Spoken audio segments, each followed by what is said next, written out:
Okay, well, I'm gonna actually walk through a trade with you guys. So, if we look to this first, we'll go higher time frame first. So as you can see, price been pushing up, it came down, pushed up, came down, pushed up, came down, pushed up. At the minute, we can safely say that we are in an uptrend, or at least we're not in a downtrend. And we can say that's because no lows have been broken.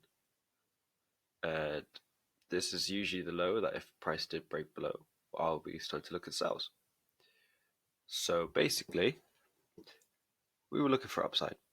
That's what I was looking for.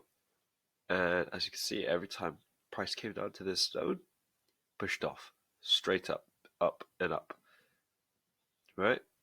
And price did come back to the zone on Monday. So if we go back to here, the hourly, here we see a zone that I've drawn on where price came back, tapped in, pushed off, taps in, pushed off. Here's the actual trade I took.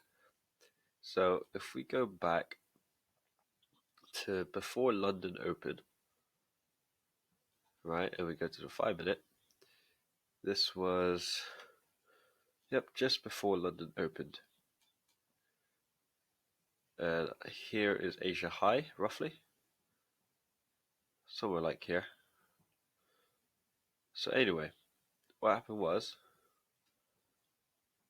the London opened at 8 and came down to the zone, and then boom, you can see this candle here showed a bit of a rejection because there's a bit of a bullish body to it as price met the zone. So that's when I took an entry. And from the entry, you can see price pushed up a little bit, came back down, pushed up further, and it took its time, but it was slowly pushing up, pushing up, pushing up to Asia high. And the whole trade in total took about 3 hours roughly. So it took about 3 hours to hit, my target.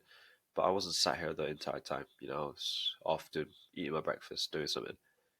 So yeah, and it was quite good because if I was sat here watching how slow price is moving, I'd find it quite hard. It's a lot easier in the psychology if you just walk away. Anyway, after that, we we can see that it pushed off, and it continued pushing off. To be honest, pushed off further and further and further, like way up, back to pretty much that previous day's highs. And if I really, really wanted to, if I had balls, could have been targeted there.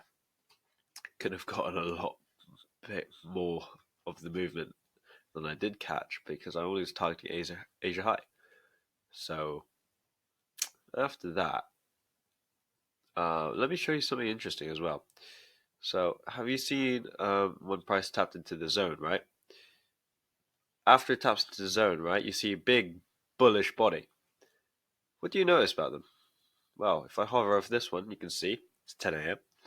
Hover over the next one, 10 a.m. Hover over the next one, 10 a.m. And what's really interesting is the fact that pretty much just like clockwork, it's like a mirror. Comes down here, 10 a.m. pushes up, comes down here, 10 a.m. pushes up, comes down here, 10 a.m. pushes up. And look, if you see this, it comes up all the way here, pretty much where this also came to. Like an exact mirror around 1 p.m.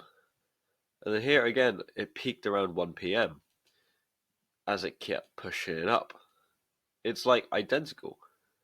And, I could see that, on Friday, the previous trading day before, that price did this and came back to the same zone. And we can expect that it almost repeats exactly the same. But after all, I only caught 50 pips as I was, had a bit of a conservative target. And yeah, it was a 3 to 2.9 risk to reward ratio. That was a nice trade off the zone. And yeah, well, it was clearly an upside because no lows have been broken. If we broke this line, then that's when we can say that lows have been broken. and we could be looking for sells. But at the minute, we're only looking for buys.